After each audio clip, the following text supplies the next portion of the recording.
Bonsoir tout le monde, bienvenue à tous sur le direct, très content de vous retrouver ce soir. Donc très content de se retrouver dans cette série et sur la fin des temps et sur tous ces sujets passionnants et avec un regard, en tout cas on essaie d'avoir une autre perspective que celle qu'on entend trop souvent et qui n'est pas forcément celle de la parole. Donc bienvenue à tout le monde et on va avancer sur un autre épisode comme je vous en avais parlé la semaine dernière. J'ai pas eu le temps d'aller jusqu'au bout et donc je voudrais vous partager ce soir quelque chose de tout à fait puissant sur ce sujet. Donc bienvenue à tous ceux qui arrivent et qui se connectent. Donc bienvenue, très content de vous retrouver. Et on continue dans cette série. Pourquoi je ne prêche pas la catastrophe imminente de la fin des temps? Et je pourrais. L'actualité malheureusement s'y prête aussi. Mais je veux continuer dans l'optique, la perspective qu'on a prise. Et on va aller plus loin. Encore dans le même sens, là où on s'est arrêté la semaine passée. Donc bienvenue tout le monde. Bienvenue tout le monde sur ce direct. Bienvenue Christiane, Chantal, tous ceux qui sont en train d'arriver. Pasteur Simone. Donc bienvenue à toutes, à tous. Anna, bienvenue, bonsoir.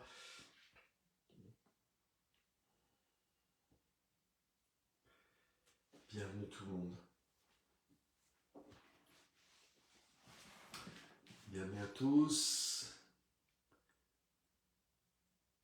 Hola, bienvenue, super. Très content de vous retrouver. Donc on va avancer dans notre thème, hein, cette vision qu'on a, même du coup ça a tellement été véhiculé, même par les chrétiens, que Apocalypse, ça veut dire pour les gens la catastrophe, les malheurs, quelque chose de terrible et qui fait peur. Donc c'est bizarre parce que le livre de l'Apocalypse commence par le mot Apocalypse qui veut dire révélation de Jésus-Christ. Donc si Jésus se révèle, je vois pas en quoi ça va être une catastrophe, en quoi ça va faire peur aux gens et pourquoi ça doit produire un tel résultat. Donc ça veut dire qu'il y a quelque chose qu'on interprète mal et qu'on présente mal aussi. Et c'est pour ça que je veux revoir un petit peu ces choses avec d'autres lumières, d'autres perspectives. Le livre de l'Apocalypse n'est pas différent de la Bible et des évangiles. Il a un style à lui, mais il ne peut pas prêcher un message contradictoire à celui que Jésus est venu apporter. Donc il faut bien comprendre ça. C'est avec exactement comme quand, pour comprendre l'Ancien Testament, mais on ne peut pas comprendre l'Ancien Testament comme il faut si on ne comprend pas Jésus. Et il faut bien comprendre ça aussi. Et j'en parle, j'ai un chapitre là-dessus dans le livre Le pouvoir des fils, où il y a quelques petits points, mais c'est des points tellement importants. Et il y a un de ces points qui dit par exemple que Jésus est la révélation maximum de toutes les Écritures. Et il est la révélation maximum de qui est Dieu. Par exemple, l'évangile de Jean, au chapitre 1er, commence en disant, en tout cas dans les premiers versets, il est dit « Personne n'a jamais vu Dieu. Le Fils unique qui est dans le sein du Père est celui qui nous l'a fait connaître. » Donc Jésus est, c'est écrit dans Colossiens aussi, dans Hébreux chapitre 1, Jésus est l'image du Dieu invisible, l'image visible du Dieu invisible. C'est-à-dire que Dieu s'est rendu visible en Jésus-Christ pour qu'on puisse bien le comprendre. Jésus parlait en parabole, mais Jésus lui-même n'était pas une parabole. Jésus lui-même était l'image directe de Dieu, c'est-à-dire tout ce que Jésus était, mais Dieu l'est. Jésus n'a pas représenté juste une partie de Dieu, mais Jésus a représenté qui est Dieu. Et tout ce qu'a fait Jésus, son sacrifice pour nous, sa patience, les guérisons, les délivrances, son amour pour les gens, pour les pécheurs, mais tout ça c'est quoi? C'est nous révéler qui est Dieu. Jésus, il est la parole vivante, il est la parole de Dieu faite chair. Autrement dit, il est Dieu exprimé dans un être humain. Donc, il n'y a pas plus grande révélation que Jésus-Christ. Et c'est pour ça que Hébreux 1 est très important, les premiers versets qui font écho aussi à l'évangile de Jean. Ils disent qu'après avoir autrefois parlé à nos pères de différentes manières par les prophètes, Dieu dans ces temps de la fin, c'est-à-dire, ça veut dire le message final de Dieu, le message définitif de Dieu, après avoir annoncé ce message par les prophètes, c'est que Dieu nous a parlé dans son Fils. Donc il ne nous a plus parlé par un message, mais il nous a parlé dans son Fils. Donc c'est son Fils qui est l'ultime message et le parfait message de Dieu à l'humanité. Il est le message clair de Dieu, il est le message dévoilé de Dieu, il est le message de Dieu fait homme. Donc il ne peut pas y avoir message plus clair. Ça veut dire que le message qui était annoncé dans toute la Bible, tout l'Ancien Testament, c'était la venue de Jésus. Donc tout ce message, et c'est ce que Jésus dit, je vous dis en vérité, beaucoup de rois et de prophètes ont désiré voir ce que vous voyez et ne l'ont pas vu, entendre ce que vous entendez et ne l'ont pas entendu. Donc ça veut dire ce que les prophètes ont prophétisé, c'était Jésus. L'accomplissement final, la révélation finale.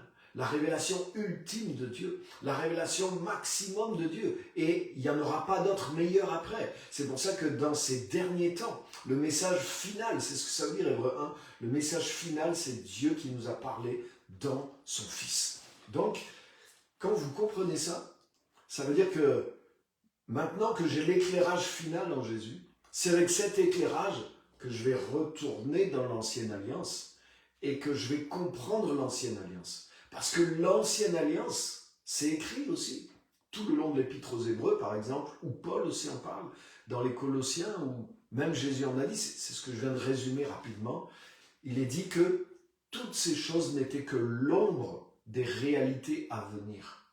Et les réalités à venir sont venues en Jésus-Christ. Tout ce que les prophètes annonçaient comme des réalités à venir, ces réalités sont devenues présentes en Jésus-Christ, et maintenant pour nous, elles ont commencé depuis la venue de Jésus. Donc, l'Ancien Testament, c'était l'ombre de ces choses-là. L'ombre de quelque chose qui était à venir. Donc, dans l'Ancien Testament, ça veut dire que c'était pas clair. Ça veut dire que c'était l'image de quelque chose, c'était l'annonce de quelque chose, c'était la bande-annonce de quelque chose, mais qui révélait pas tout. Mais quand Jésus est venu, il a tout révélé. Et maintenant que Jésus est venu, mais tu comprends beaucoup mieux les symboles. Et en tout cas, tu ne peux pas interpréter l'Ancien Testament de travers si tu le regardes au travers de Jésus-Christ. Mais c'est ce qu'il faut faire. Il y a trop de chrétiens qui font l'inverse, ou qui regardent, qui se font l'image de Dieu à partir de l'Ancien Testament et qui le collent avec Jésus ou qui le mélangent avec Jésus. Donc ils se font une idée à partir de quelque chose qui est une ombre. Et donc il y a des choses pas claires dedans. Pour dissiper l'ombre, mais il faut la lumière. Et la lumière, elle est venue en Jésus. Jésus, il est l'image visible du Dieu invisible. C'est facile de connaître qui est Dieu. Il suffit de regarder Jésus, même dans les évangiles, et de regarder Jésus dans ce que le Nouveau Testament, les lettres disent. Et là, vous allez avoir l'image claire de qui est Dieu, de sa nature, voilà, il s'est révélé complètement en Jésus. Et c'est à partir de là qu'on peut comprendre, être sûr de ce que veut dire l'Ancien Testament, mais aussi un livre comme l'Apocalypse. L'Apocalypse ne peut pas aller dans le sens contraire de ce que Jésus nous a révélé de Dieu. Donc ça veut dire qu'il y a des choses là qui sont... Et en plus, le livre de l'Apocalypse est un livre complètement symbolique, déjà, et d'une. De deux, il y a plus de 400 références à l'Ancien Testament dans l'Apocalypse. Vous vous rendez compte ? Il y a plus de 400, j'ai plus le chiffre en tête, mais c'est beaucoup plus que 400 références à l'Ancien Testament. Donc c'est un livre qui reprend quantité de symboles de l'Ancien Testament. Mais tout ça pour révéler Christ. Donc on ne peut pas interpréter l'Apocalypse comme étant l'Ancien Testament. C'est-à-dire que c'est des références à l'Ancien Testament, mais l'Ancien Testament, c'était déjà des références à Jésus, une ombre de Jésus. Donc, il faut faire attention de ne pas interpréter l'Apocalypse avec des références et une vision de l'Ancien Testament qui ne tient pas compte de Jésus dans le Nouveau Testament. Vous voyez ce que je veux dire? Et parce que sinon, on peut faire pareil, on peut interpréter l'Apocalypse de travers, comme on a interprété certains passages de l'Ancien Testament de travers. Et il y a des choses entre l'Ancien et le Nouveau qui peuvent paraître contradictoires si on ne comprend pas. Et en tout cas, il y a des choses dans l'Ancien Testament, on peut dire, ah mais non, ça ne peut pas du tout vouloir dire ça, parce que Jésus a clairement statué là-dessus. Je vais vous donner un exemple. Par exemple, dans l'Ancien Testament, et déjà il faut comprendre aussi que l'Ancien Testament, c'est des lois, et que des fois, c'était des lois sociales aussi, des lois pour une nation. Alors que Jésus n'est pas venu donner des lois pour réguler comment fonctionne un pays. Ça, c'est important à comprendre aussi. Jésus est venu parler à des individus ou à une collectivité, un peuple de Dieu, le peuple de la Nouvelle Alliance, où il s'adresse aux Juifs, par exemple aussi. Mais Jésus n'est pas venu comme Moïse, qui était un législateur et qui a établi ou transmis, en tout cas, des lois aussi pour une nation. Il y avait des lois pour la culture, il y avait des lois sur le vol, il y avait des lois sur le système juridique, il y avait des lois sur la guerre. Donc, on ne peut pas appliquer ça à des chrétiens dans la Nouvelle Alliance. Ce n'est pas du tout le même contexte. Donc, il faut faire attention aussi. Même ça, déjà, ça nous oblige à comprendre quelque chose. Mais en plus de ces lois qui étaient des lois sociales ou même sacrificielles du culte, etc., tout ça n'était qu'une ombre des biens à venir. Donc, je vous donne un exemple. Dans la loi de Moïse, dans l'Ancien Testament, il y avait par exemple ce passage qui disait que si un jeune, un adolescent en réalité, on dirait aujourd'hui, était rebelle à ses parents et qu'il n'écoutait pas ses parents et qu'il s'entêtait et qu'il leur manquait de respect, on devait l'amener devant les anciens de la communauté. Et si malgré ça, il continuait à être rebelle, à s'entêter, à prendre de mauvaises décisions et à ne respecter personne, il devait être lapidé. Donc on ne voit pas de cas où c'est arrivé. Mais peut-être que c'est arrivé. Mais en tout cas, c'était dans la loi. Wow. Donc imagine, si on prend cette loi maintenant, et si je l'amène dans Luc chapitre 15, dans Luc chapitre 15, il y a l'histoire du fils prodigue. Vous connaissez cette histoire. Et dans l'histoire de Jésus qui raconte le fils prodigue, il raconte l'histoire d'un fils qui est rebelle, un fils qui ne respecte pas son père, qui n'écoute pas son père, un fils qui pique l'héritage à son père et qui va le dilapider dans la prostitution, dans la débauche, et il dilapide tout l'héritage. Et quand il revient, il se dit, j'ai rien à manger, je suis sûr que mon père il va quand même me redonner un boulot payé, et au moins j'aurai de quoi manger. Et il revient chez son père. Mais si Jésus nous disait cette loi qui était donnée par Moïse au niveau d'Israël, ça représente vraiment la nature de Dieu, mais le père du fils prodigue, quand le fils prodigue serait arrivé, le père du fils prodigue l'aurait pris, il l'aurait amené devant les anciens et il l'aurait lapidé. Mais le père que Jésus nous a révélé, il est complètement différent de ce que la loi de Moïse demandait à un père de faire. On est bien d'accord. Et au contraire, il est même tout le contraire. Le père du fils prodigue, vous connaissez bien l'histoire, il se jette au cou de son fils, il l'embrasse, il le fait changer ses vêtements, il ne le laisse même pas proposer de devenir un mercenaire. Le père aurait pu dire, il est dans la culpabilité, je vais l'exploiter un peu là, pour me rembourser, je vais lui faire bosser au moins 5-6 ans, comme un ouvrier au plus bas niveau, jusqu'à ce que je me rembourse ce qu'il m'a volé, et après je le reprends à la maison. Je le mets sous épreuve. Déjà, même ça aurait pu. Le fils, c'est ce qu'il voulait, lui. Il pensait que ça aurait été généreux de la part de son père, et c'est pas faux déjà, c'était comme un cadeau, mais son père qui représente Dieu. C'est le Père que Jésus nous révèle. Mais il ne fait même pas ça. Il ne fait même pas quelque chose d'assez juste. Il fait quelque chose de complètement rempli d'amour, de grâce. Quelque chose que même un très bon Père, tous les bons pères ne feraient pas ça. Et ce Père qui est Dieu, mais il embrasse son Fils, il lui met un vêtement de justice, il lui met la bague au doigt, les souliers, il fait un festin en son honneur et il le rétablit immédiatement dans une position de fils et il se réjouit, il fait un festin pour lui parce qu'il était mort, il est revenu à la vie, etc. Vous connaissez l'histoire. Donc on voit le décalage entre quelque part une loi de l'Ancien Testament.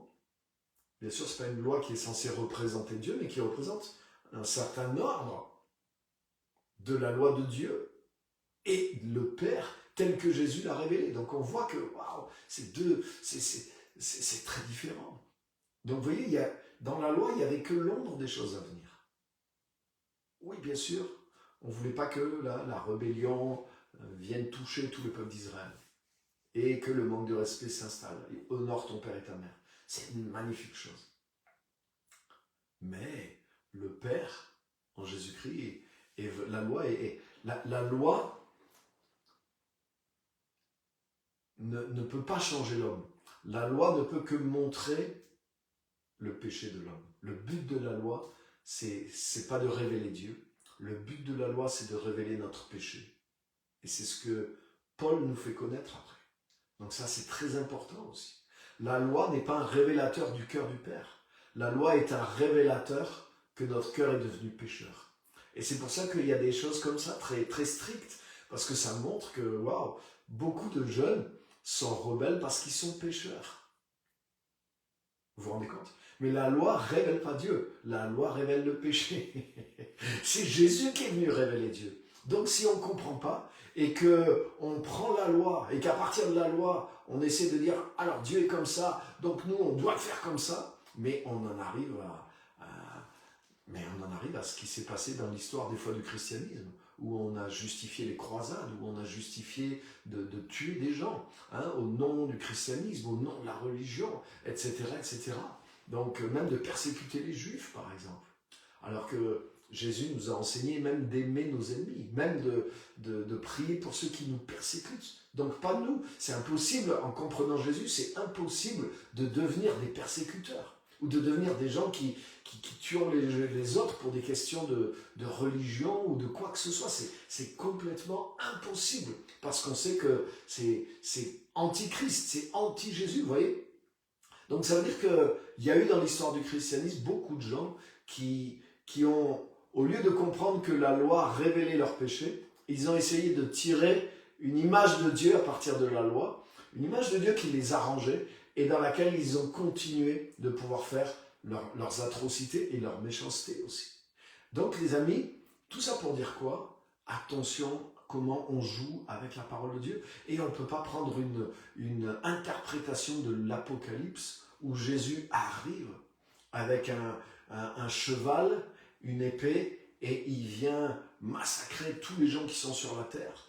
Il y a un passage littéral dans l'Apocalypse au point qu'il y a du sang jusqu'aux morts des chevaux. C'est-à-dire que le sol se couvre de 1 mètre ou 1 mètre 50 de hauteur de sang sur des kilomètres et des kilomètres carrés. Donc c'est pas possible. Jésus n'est pas un boucher, on est d'accord. Donc ça veut dire, non, ce passage-là, il faut le comprendre dans le bon sens.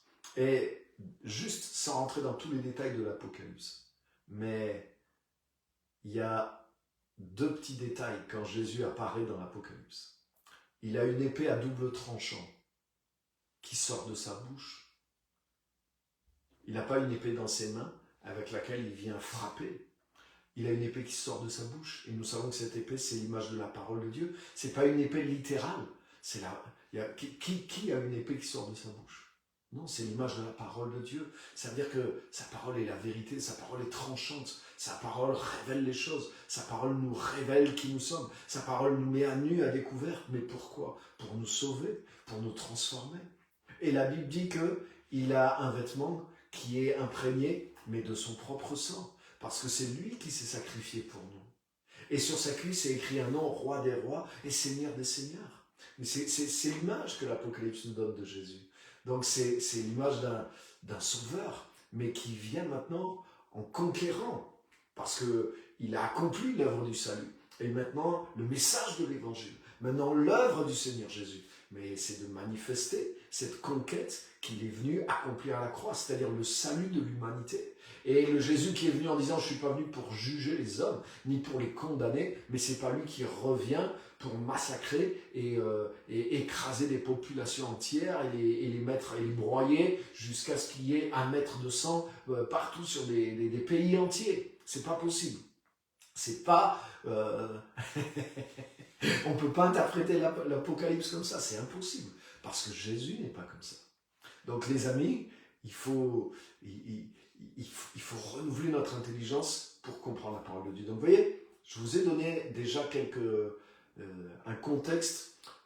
Jésus est la clé d'interprétation. Ce n'est pas le hasard. Par exemple, dans Luc, au chapitre 24, par 2 fois, en quelques versets, il est dit, Jésus leur ouvrit l'esprit pour qu'ils puissent comprendre les Écritures.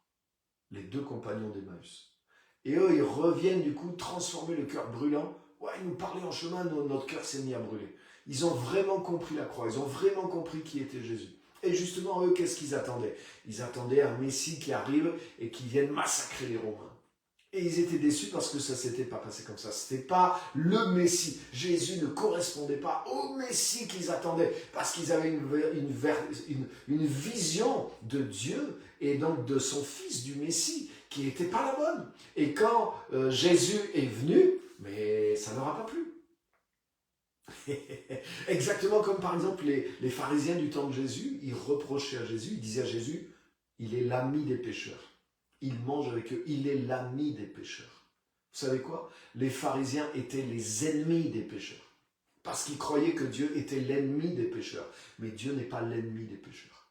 Et il y a beaucoup de gens, ils interprètent l'Apocalypse comme si Dieu est l'ennemi des pécheurs. Comme si Dieu a la haine contre les pécheurs. Non. Dieu a compassion des pécheurs. Et il l'a manifesté en Jésus-Christ. Donc Dieu n'est pas rempli de haine. Dieu n'est pas rempli de vengeance. La haine qu'a Dieu, c'est contre le mal. La haine qu'a Dieu, la colère qu'a Dieu, le zèle qu'a Dieu, c'est contre la méchanceté, contre le mal, mais pas contre les êtres humains. Les êtres humains sont faits à son image. Et Jésus est venu pour sauver et racheter ceux qui avaient été perdus. Alléluia.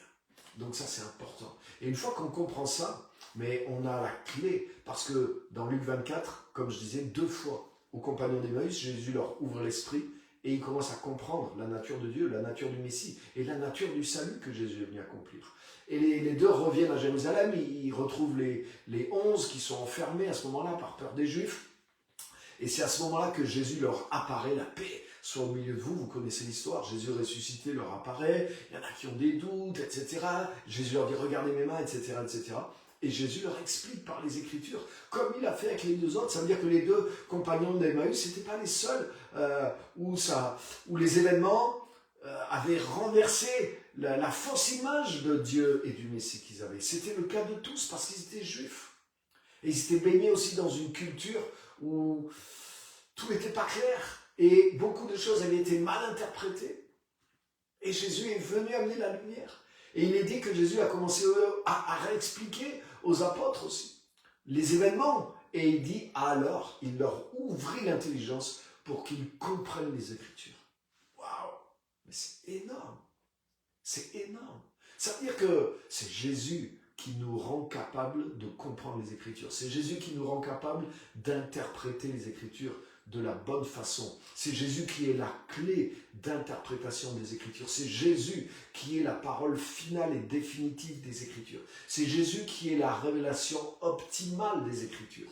Le reste des Écritures, Jésus l'a dit lui-même, les Écritures rendent témoignage de moi pour que vous veniez à moi et que vous ayez la vie. Donc on ne peut pas mettre les Écritures avant Jésus au même degré de révélation que Jésus a apporté. Et c'est l'Écriture elle-même qui nous demande de la comprendre comme ça.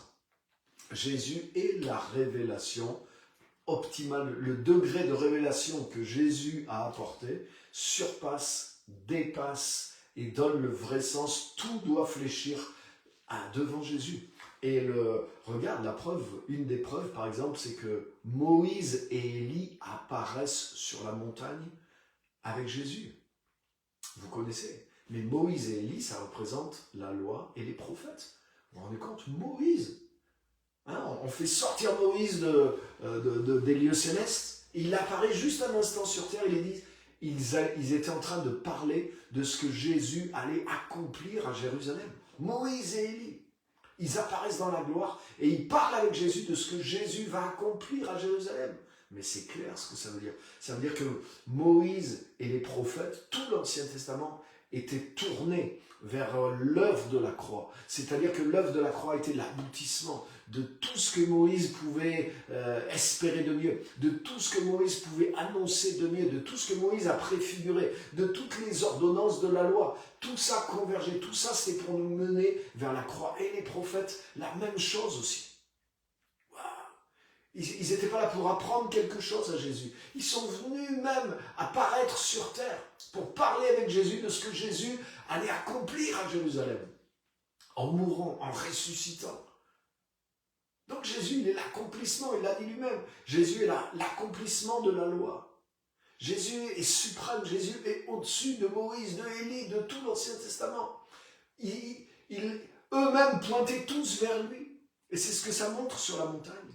Et en plus, quand l'apôtre Pierre dit « Oh Seigneur, il est bon que nous soyons là, on va faire une tente pour Moïse, Élie et toi. » Mais la Bible nous dit « Il ne savait pas ce qu'il disait, tellement il était choqué. » Et à ce moment-là, une nuée est descendue, Moïse et Élie ont disparu, et la voix du Père s'est fait entendre. « C'est celui-ci mon fils bien-aimé, écoutez-le. » Donc ça veut dire, il a englouti Moïse et Élie, et celui qu'il faut écouter, qu'il faut suivre maintenant, c'est lui.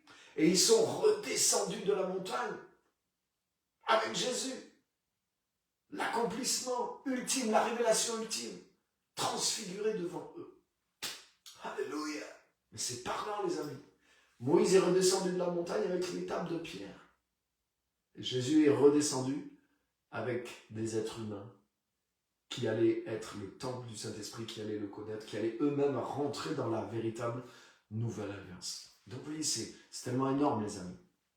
Et tout ça, les amis, c'est pour nous montrer que pour connaître Dieu, il faut regarder. Bien sûr, tous les textes de l'Ancien Testament sont utiles, c'est la parole. Elle est utile pour nous convaincre, pour nous corriger, pour nous former.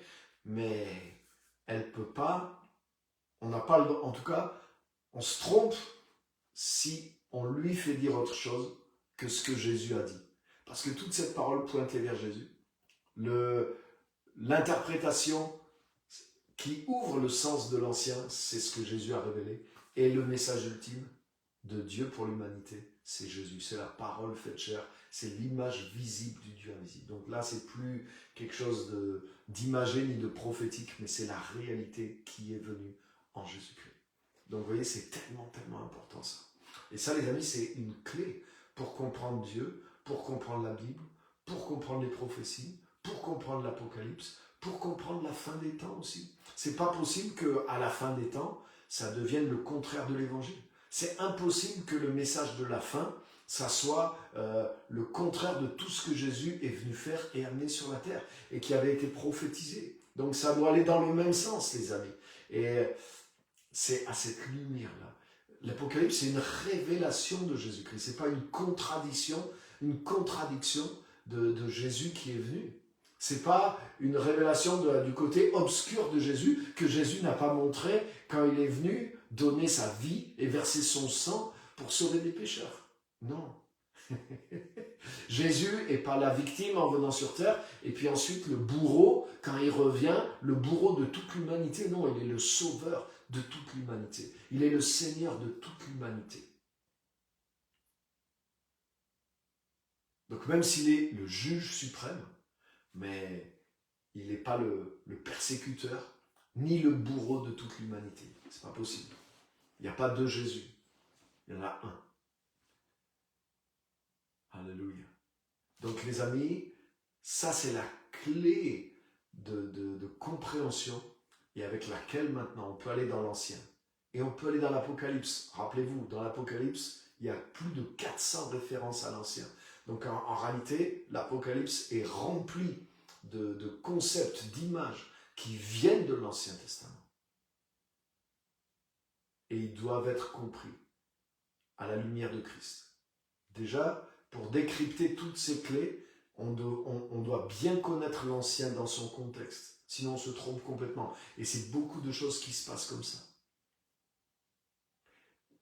Et pour bien comprendre maintenant l'Ancien Testament et donc les références de l'Apocalypse à l'Ancien, il faut connaître Jésus-Christ parce que c'est lui qui va nous dire voilà ce que ça veut dire. Voilà ce que ça peut vouloir dire. Et voilà ce que ça ne peut pas vouloir dire. Ça ne peut pas vouloir dire ça. Parce que Dieu n'est pas comme ça. Parce que Jésus a montré qui est Dieu. Jésus a dévoilé la véritable nature de Dieu. Donc voilà ce que je voulais partager avec vous aujourd'hui et qui est vraiment important et qui est la clé d'interprétation de l'écriture dans son ensemble, mais bien sûr des prophéties et des temps de la fin aussi. Donc Dieu n'est pas schizophrène et il n'a pas non plus trois. La schizophrénie, c'est deux personnalités différentes, mais il n'est pas encore pire avec je ne sais pas combien de personnalités différentes. Un coup, il est comme ça, un coup, il est le contraire, un coup, il est encore autre chose. Non, non, non. Il n'y a ni changement, ni ombre de variation en Dieu. Et Dieu ne peut pas être différent de Jésus, et ni différent du Saint-Esprit. Ils sont un. Il est un. Donc la révélation que Jésus est venu apporter, celui qui m'a vu a vu le Père. Donc on commence à savoir que personne n'avait jamais vu Dieu avant. Mais le Fils unique qui est dans le sein du Père est celui qui nous l'a fait connaître. Wow. Donc on a eu une idée juste de qui est Dieu au travers de Christ, au travers du Saint-Esprit, au travers de cette révélation. Et au travers de cette révélation qui nous ouvre l'esprit pour le connaître lui, c'est à partir de ça maintenant qu'on peut comprendre les Écritures. Et c'est à partir de ça maintenant qu'on peut comprendre le sens de Apocalypse qui veut dire encore révélation de Jésus-Christ. Donc ça doit encore plus montrer ce que Jésus a montré dans le Nouveau Testament. Donc les amis, maintenant si vous relisez l'Apocalypse, mais oubliez tous les scénarios, toutes les interprétations que vous avez entendues. Peut-être il y en a des bonnes, mais faites comme si vous étiez vierge, comme si vous n'aviez jamais rien entendu, et partez avec cette clé d'interprétation qu'on vient de voir aujourd'hui. C'est-à-dire, c'est une révélation de Christ. Le Christ qui est venu montrer la nature de Dieu, la grâce, l'amour, la joie, le salut, tout ce qu'il est venu manifester. Mais l'Apocalypse le révèle encore. Donc, le message doit correspondre. Et maintenant, la symbolique doit être interprétée avec cette clé d'interprétation. Les symboles doivent être interprétés avec cette clé d'interprétation. Et vous allez voir, vous allez découvrir d'autres choses. Vous allez découvrir un autre message. C'est parce que des fois, on a été tellement formaté, on a des lunettes qui nous font voir les choses dans un sens, et c'est comme ça on interprète tout, parce qu'on nous a conditionné. On a cru que ça voulait dire ça, donc on interprète tout de cette manière. Mais si vous enlevez ça, mais vous allez voir qu'il y a plein de choses que vous ne voyez pas. Et ça, c'est vrai dans tout. Quand Jésus a ouvert les Écritures aux apôtres et aux disciples, mais ils ont compris les Écritures d'une autre façon de celles qui les avaient vues. Pourquoi ? Parce qu'ils avaient le voile de ce que les pharisiens et ceux qui interprétaient la loi à leur époque leur avaient mis. C'est ce que Paul dit. Quand ils lisent l'Ancien Testament, il y a un voile qui est sur eux. Mais ce voile ne disparaît qu'en Jésus-Christ. Donc il n'y a pas un voile simplement des pharisiens, des fois il y a des voiles du christianisme aussi. Il ne faut pas croire, c'est pas parce on a YouTube et qu'on a des gens merveilleux que tout ce qu'on croit aujourd'hui, même s'il y a eu de la réforme, des transformations, tout ce qu'on croit n'est pas dépouillé de tous les voiles humains et religieux qui ont traversé les siècles. Et il y en a, je vous garantis, vous voyez ce qu'on disait tout à l'heure, les chrétiens qui ont fait des guerres de religion, les chrétiens qui ont persécuté les juifs au nom du christianisme. Donc il fallait quand même qu'ils aient un sacré voile sur eux. comment tu peux concevoir que l'enseignement de Jésus puisse s'appliquer comme ça? C'est un aveuglement énorme. Donc, oui, l'Église, au fil des siècles, a enlevé plusieurs de ses voiles, mais voilà, il ne faut pas croire que on a tout a été dévoilé, ça en est loin. Donc, je vous donne, voilà, ce soir, c'est quelques clés pour dévoiler Apocalypse et avoir une clé de compréhension sur ces choses-là, sur la Bible, sur Jésus, sur les temps de la fin aussi. Et il y a une harmonie dans tout ça. Il ne peut pas y avoir, Dieu n'est pas schizophrène, ni 3 ou 4 têtes différentes. Donc, que Dieu vous bénisse. Merci d'avoir été là. Merci de partager le message aussi. Je regarde aussi vos commentaires. Merci pour vos appréciations. Pasteur Gilles, bonsoir. Elisabeth, Maëlys, Geneviève. Super, bonsoir tout le monde. Ouais, il y a du boulot. Emmanuel, bienvenue en tout cas à tout le monde et merci d'avoir été là. Partagez le message parce que les gens ne regardent pas tous en direct, mais après, les messages tournent et ils sont suivis et ils font du bien. Donc merci à vous d'avoir été là, merci d'avoir partagé et je pense que ça va vous être très très utile, comme ça l'est pour moi aussi. Et on continue la semaine prochaine sur la même série. Bonne fin de soirée à tous. Merci beaucoup.